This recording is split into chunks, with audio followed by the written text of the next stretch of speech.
female serial killer.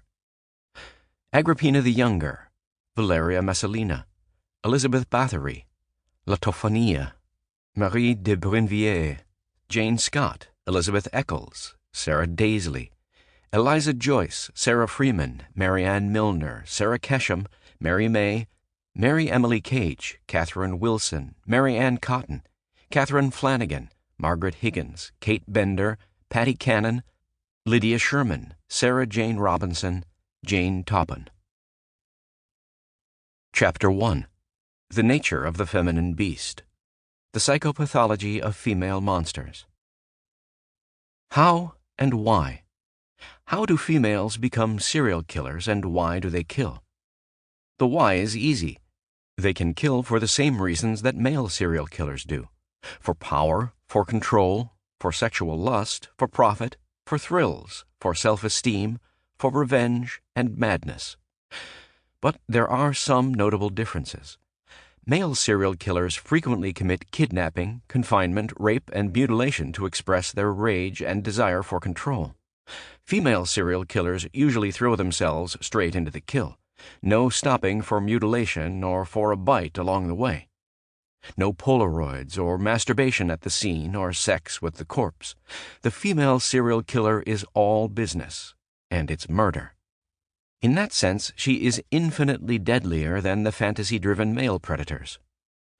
How female serial killers are deadlier than males.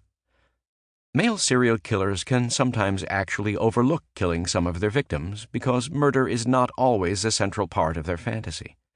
Their fantasy could be to dominate their victim through physical or sexual assault without murder necessarily being a part of it.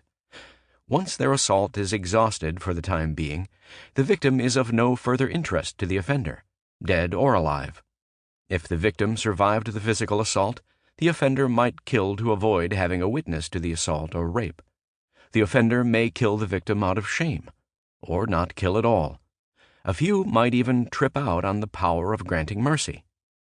Richard Cottingham, in the late 1970s, for example, left the horribly mutilated and dismembered corpses of street prostitutes in hotel and motel rooms after drugging and torturing them for hours.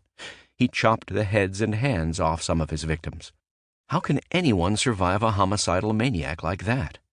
But some women did, regaining consciousness by a roadside or on motel room floors, bruised and battered but alive. Why?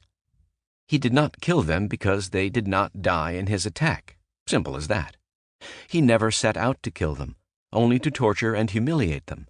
But once he was done, they did not matter. Dead or alive, they were just garbage to him.